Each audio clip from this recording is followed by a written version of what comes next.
आकाशवाणी गोरखपुर से प्रादेशिक समाचार।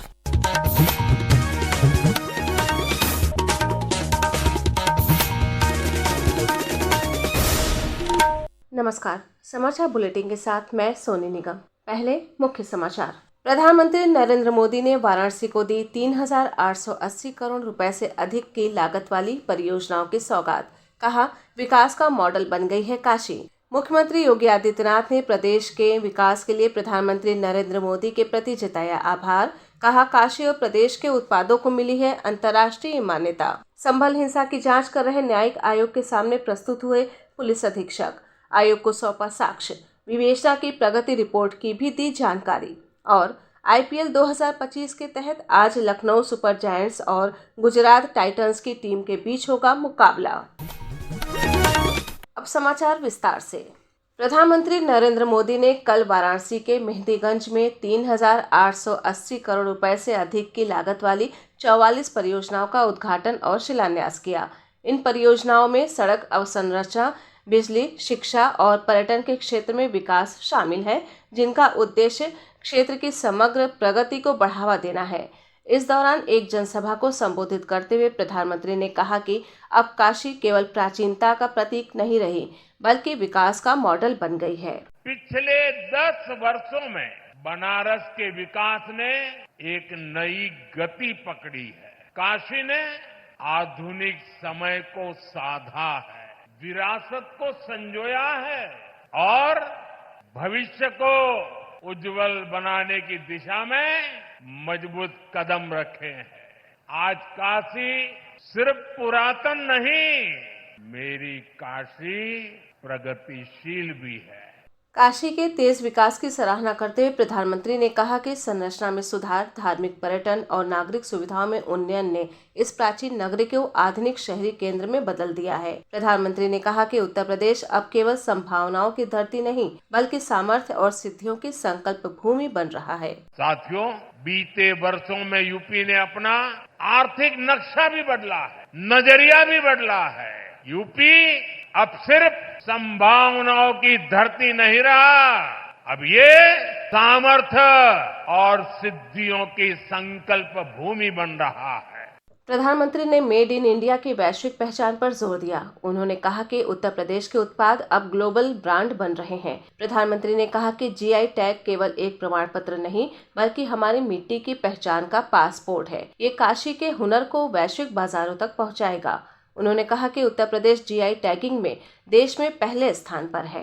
आज यहाँ कई उत्पादों को GI टैग दिया गया है। GI टैग ये सिर्फ एक टैग नहीं है, ये किसी जमीन की पहचान का प्रमाण पत्र है। ये बताता है ये चीज इसी मिट्टी की पैदाइश है। जहाँ GI टैग पहुंचता है, वहां से बाजारों में बुलंदियों का रास्ता खुलता है। आज यूपी GI टैगिंग में नंबर 1 है। प्रधानमंत्री ने इस अवसर पर 70 वर्ष से अधिक आयु के 3 बुजुर्गों को आयुष्मान कार्ड सौंपे। उन्होंने प्रदेश के 21 पारंपरिक उत्पादों को भौगोलिक संकेतक GI टैग का प्रमाण पत्र प्रदान किए तथा बनास डेयरी, अमूल से जुड़े राज्य के दुग्ध उत्पादक किसानों को 106 करोड़ रुपए का बोनस भी ट्रांसफर किया। इस अवसर पर प्रदेश के मुख्यमंत्री योगी आदित्यनाथ ने कहा कि प्रधानमंत्री के प्रयासों से काशी और उत्तर प्रदेश के उत्पादों को अंतर्राष्ट्रीय मान्यता मिली है। काशी और उसके अगल बगल के जनपदों को सर्वाधिक GI टैग अब तक प्राप्त हुआ है और अंतर्राष्ट्रीय स्तर पर एक नई पहचान दिलाने के लिए करोड़ों हस्तशिल्पी और कारीगरों की ओर से भी आपका हृदय से आभार व्यक्त कर रहे हैं। कार्यक्रम के दौरान राज्यपाल आनंदीबेन पटेल, प्रदेश के उप मुख्यमंत्री ब्रिजेश पाठक और केशव प्रसाद मौर्य भी उपस्थित रहे। कार्यक्रम के बाद मुख्यमंत्री योगी आदित्यनाथ ने एक सोशल मीडिया पोस्ट के जरिए प्रधानमंत्री का आभार जताया। उन्होंने कहा कि प्रधानमंत्री ने करोड़ों रुपए की विकास परियोजनाओं का उपहार प्रदान कर वाराणसी के विकास को नई गति दी है। उनका मार्गदर्शन सदैव लोक कल्याण के लिए ऊर्जा प्रदान करती है।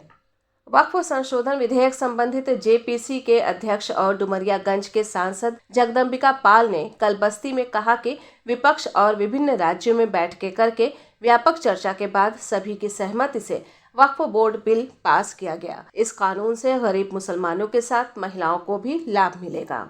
सभी राज्यों में गए हों के बाद ये कानून बनाया गया। विपक्ष का आरोप इसलिए है कि उनको लग रहा है जो अभी तक गरीब पसमानदा आम मुसलमानों को अभी तक कोई फायदा नहीं मिल रहा था, अब वक्फ का फायदा उनको मिलेगा। वक्फ बोर्ड में अब बैकवर्ड रहेगा, पसमानदा ओबीसी का बोर्ड का मेंबर रहेगा, ऑल इंडिया माइनॉरिटी कमीशन का रहेगा। तो पहली बार तो हमने संशोधन करके गरीबों को हक दिलाने का काम किया है। 2 महिलाएं उसकी सदस्य रहेंगी।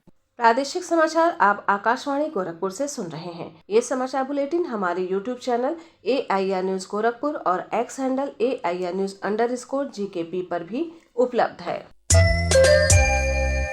संभल के पुलिस अधीक्षक कृष्ण कुमार बिश्नोई ने संभल हिंसा की जांच कर रहे न्यायिक आयोग के सामने प्रस्तुत होकर कल कई सवालों के जवाब दिए। आयोग के सदस्य और पूर्व DGP AK जैन ने बताया कि आयोग ने SP से जो भी सवाल पूछे उनका उत्तर संतोषजनक रहा।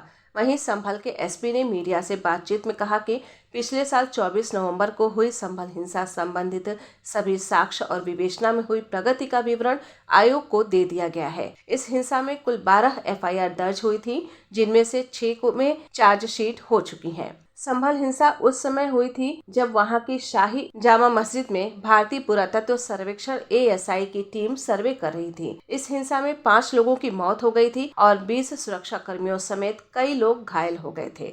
सूचना और प्रसारण मंत्रालय ने भारतीय संगीत उद्योग के सहयोग से कल 32 waves create in India challenge श्रृंखला में शामिल संगीत प्रतियोगिता के विजेताओं की घोषणा की। पहला विश्व दृश्य श्रव्य मनोरंजन शिखर सम्मेलन वेब्स 2025 इस वर्ष 1 से 4 मई तक मुंबई में आयोजित होगा। उधर केंद्रीय सूचना और प्रसारण मंत्री अश्विनी वैष्णव ने कहा कि रचनात्मक क्षेत्र से उभरती अर्थव्यवस्था में महाराष्ट्र और मुंबई का विशेष महत्व है और तेजी से बदलती टेक्नोलॉजी के दौर में इसे बनाए रखने के लिए मुंबई में वेब्स 2025 आयोजित किया जा रहा है।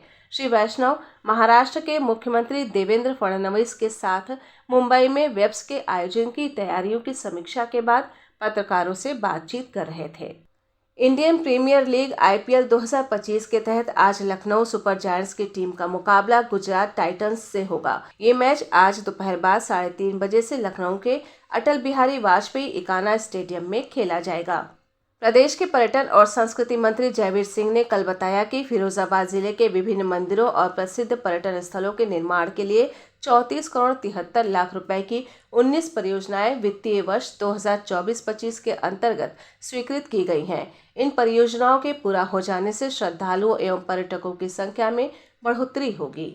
आज हनुमान जयंती है। इस अवसर पर प्रदेश के मुख्यमंत्री योगी आदित्यनाथ ने एक सोशल मीडिया पोस्ट के जरिए प्रदेश वासियों को शुभकामनाएं दी हैं। उन्होंने कहा कि प्रभु श्री राम के परम भक्त संकट मोचन श्री हनुमान जी की कृपा सभी पर बनी रहे। इस मौके पर प्रदेश के कई जिलों में विविध आयोजन भी किए जा रहे हैं। शाहजहांपुर जिले में हनुमान जयंती पर हनुमंत धाम में आने वाले अति विशिष्ट लोगों और श्रद्धालुओं की सुरक्षा के लिए कड़े इंतजाम किए गए हैं।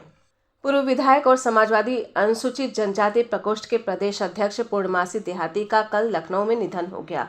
वे लगभग 74 वर्ष के थे तथा कुछ दिनों से बीमार चल रहे थे। पूर्णमासी देहाती कुशीनगर जिले के नौरंगिया विधानसभा क्षेत्र से 3 बार और रामकोला विधानसभा सीट से 1 बार विधायक चुने गए थे। उनके निधन पर समाजवादी पार्टी के राष्ट्रीय अध्यक्ष और पूर्व मुख्यमंत्री अखिलेश यादव सहित सपा व अन्य दलों के नेताओं और कार्यकर्ताओं ने गहरा शोक व्यक्त किया है। प्रदेश के पीलीभीत, फर्रुखाबाद, बरेली और अमरोहा समेत कई जिलों में बीती रात से गरज चमक के साथ बारिश शुरू हो गई। इस दौरान तेज आंधी चली और बिजली चमकने के साथ साथ कुछ जिलों में बूंदाबांदी भी हुई। उधर मौसम विज्ञान विभाग की तरफ से प्रदेश के पश्चिमी और पूर्वी इलाकों में आज के लिए भी गरज चमक के साथ बारिश का ऑरेंज अलर्ट जारी किया गया है। अंत में मुख्य समाचार एक बार फिर।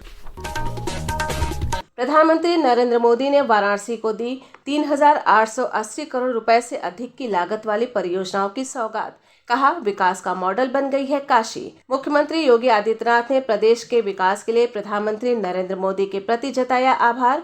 कहा, काशी और प्रदेश के उत्पादों को मिली है अंतर्राष्ट्रीय मान्यता। संभल हिंसा की जांच कर रहे न्यायिक आयोग के सामने प्रस्तुत हुए पुलिस अधीक्षक, आयोग को सौंपा साक्ष्य, विवेचना की प्रगति रिपोर्ट की भी दी जानकारी। और IPL 2025 के तहत आज लखनऊ सुपर जायंट्स और गुजरात टाइटंस की टीम के बीच होगा मुकाबला। इसी के साथ ये समाचार बुलेटिन समाप्त हुआ। नमस्कार।